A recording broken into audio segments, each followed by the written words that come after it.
So today I'm going to teach you how to make beautiful sourdough bread. So this is the dough that I was working on earlier for making sourdough pizza crust, and I'm going to show you now how to make sourdough loaves. Yummy.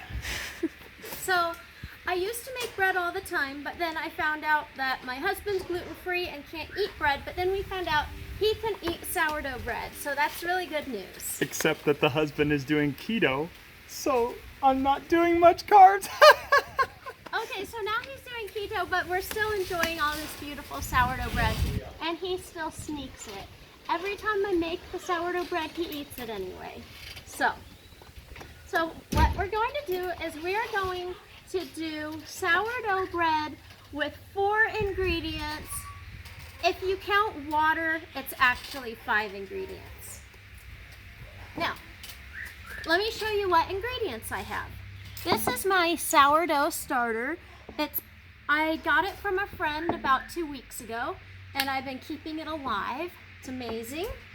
This is bread flour. This is ground Himalayan pink sea salt. And over here we have some olive oil. So the main things we need for this recipe are these 4. And so we're doing this little baking challenge today. And it's in our book, The Thinking Tree, the Baker's Fun Schooling Journal, Homeschooling Curriculum and Handbook for Students Majoring in Baking. So the challenge is to make something delicious out of 4 ingredients. What ingredients will you use? And I've got sourdough starter, bread flour, salt, and olive oil, and water. You have an option to add honey, and you have an option to use egg white on the crust. So that's what we're gonna do. Because we're gonna cheat, we're not really gonna do just 4 ingredients, but you can make it with only 4. So zoom in here on the recipe so everybody can see the recipe.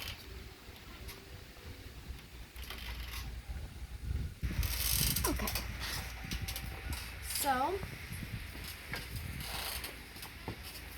So we need 6 cups of bread flour, 1 cup of sourdough starter, 2 cups of water, and a 1/3 cup of olive oil, and a tablespoon of salt.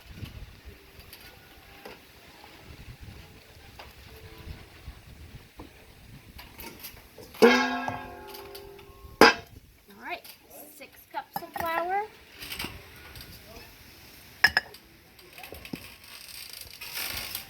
I don't measure everything exactly. A lot of people do measure exactly, but I don't. And it all kind of turns out just fine. Because I know what it feels like and looks like and smells like when it's perfect. Okay, come look inside the bowl.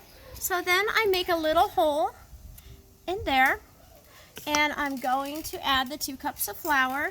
So 2 cups of water. I have 3 cups here, so I'm gonna leave 1 cup. I might need a little more flour just in case it's just too dry. And then a tablespoon of salt, estimating a tablespoon of salt. And then I need a 1/3 cup of olive oil, and I'm just estimating because I'm allowed to, because I'm the mom. Okay, then I'm gonna mix this up. I haven't put the starter in yet. Okay, and then I'm gonna make a little hole in the middle again, and I'm gonna add 1 cup of sourdough starter. Where's my cup measure? Where did I put my cup measure? Maybe it fell on the ground. It. How could I have lost it? Maybe it's in the bowl. Wait a minute. Oh, there it is. Okay. So you don't use all of your starter because you have to save some to make more bread tomorrow. So what I'm going to do is I'm going to add a cup of flour and a cup of water to my starter because I need to feed it.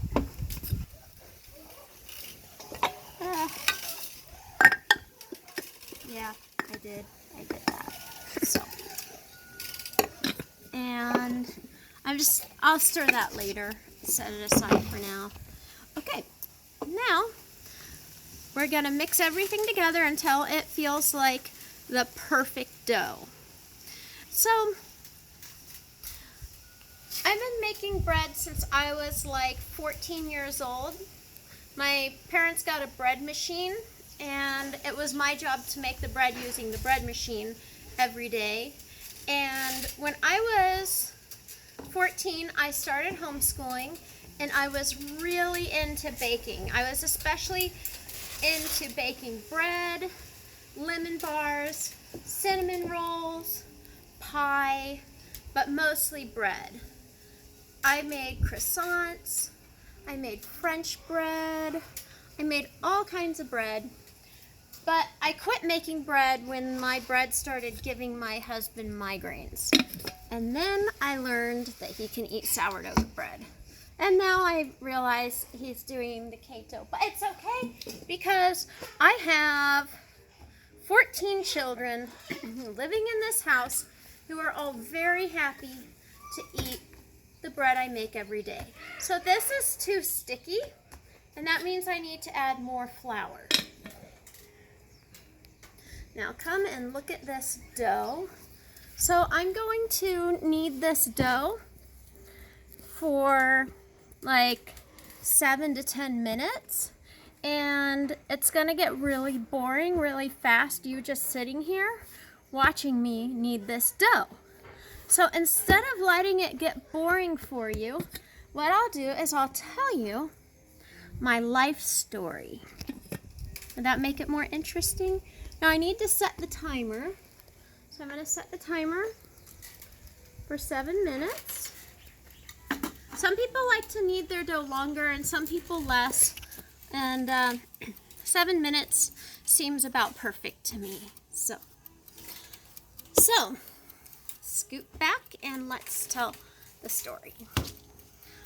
So I'm 43 and I met my husband when I was 14. And let's see, I started homeschooling when I was 14. And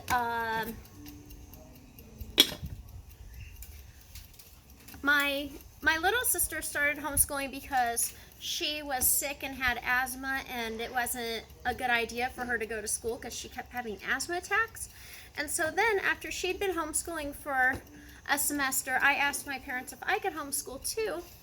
And at first they said no because they didn't have enough money to buy all the curriculum. But then I said, how about I just go to the library and I get books and I learn stuff from library books. And they actually said, okay. So when I was 14, I came home, started homeschooling. And my mom said, when you go to the library, make sure you get something on history, get something on social studies, something on language arts, and just make sure you cover all the subjects. And so I just began to homeschool by going to the library and getting a big stack of books about the things that I loved learning. And I'll never forget that first year. I was always kind of a failing student in the past. They didn't know I was dyslexic and I had learning challenges. I even failed 3rd grade. So since I was doing so poorly in school anyway, my parents didn't think they could hurt me by homeschooling me. How much worse could it get? I was already a CD student. So I decided I wanted to learn about ancient Egypt, baking, nutrition, hieroglyphics, the history of fashion. I studied the Oregon Trail. I remember really well because I loved everything I was learning. I built a house in the backyard with my dad, a little cabin, and my rule was if it didn't exist in 1870, it can't go into my cabin, except when we would sneak our radio in there and have slumber parties with my sisters and flashlight, but usually it was all 1870s. It was a lot of fun. So that was my first year of homeschooling, and it went really well. And so when I grew up, got married, I thought I'm definitely going to homeschool my own kids.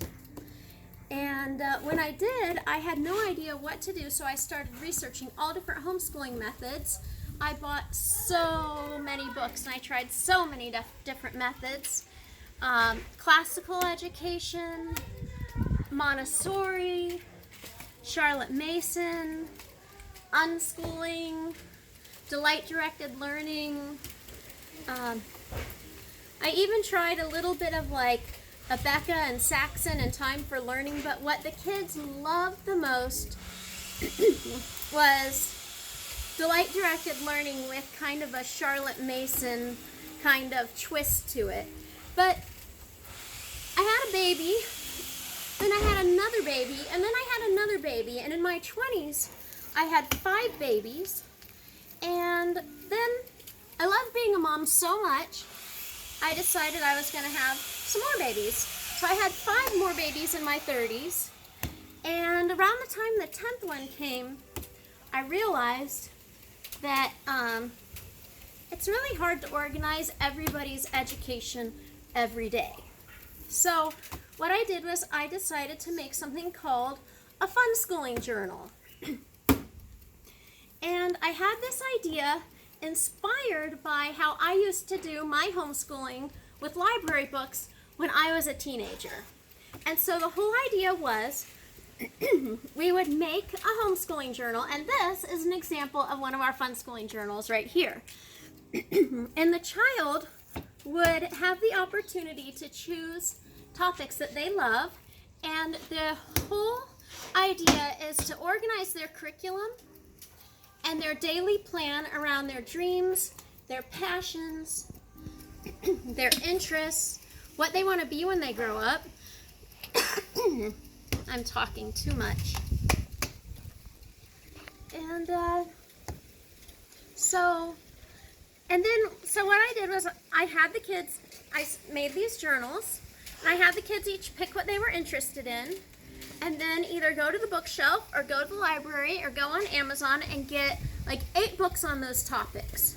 They could study horses, they could study dinosaurs, they could study building, architecture, ancient Egypt, baking, photography, anything. They could focus on one main subject like photography or horses, or they could choose like 8 different subjects. And so then all they had to do was 10 pages a day in the journal, and each journal would explain to them what activity they needed to do. And so by the time I had my 10th baby, we had this fun schooling thing. We made these fun schooling journals, and it worked so well that I had really more and more free time for myself and for my hobbies and my interests that I began making fun schooling journals for myself so I could get back into my own education and learn how to do a lot of new things. So I put those fun schooling journals up on Amazon. Tons of moms loved my idea and started buying my fun schooling curriculum journals. I didn't actually plan to start a homeschooling movement. I was just printing these journals on Amazon so I could use them with my own kids. And so when I was 40, with 10 kids, we were traveling all over the world, mostly living in Ukraine, Croatia, Italy, Portugal, a little time in Austria.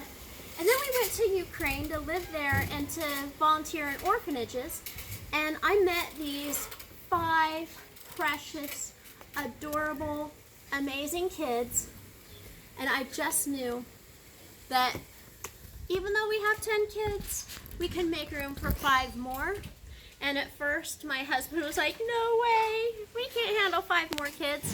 But then he met them and got to know them, and then he's like, I can't imagine life without them. So we adopted 5 more kids, all one sibling group from Ukraine. And then we moved to Hawaii, and here we are.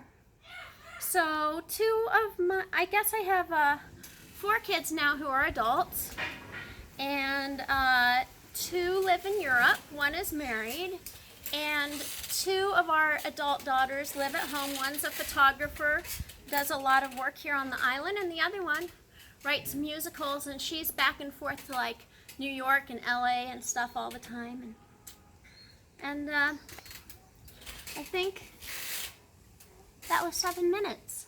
So the next thing we do is get the big bowl, and I'm going to put oil in the bowl so it doesn't stick. Usually I would clean out the bowl, but I don't feel like going in the kitchen right now. I'm being kind of lazy, and I'm sure I'm breaking all kinds of rules about how to make proper sourdough bread, and I don't really worry too much about rules. I don't worry too much about doing everything perfectly. If you make mistakes, you can learn from them and do better next time. So the next thing I'm going to do is I'm going to cover this.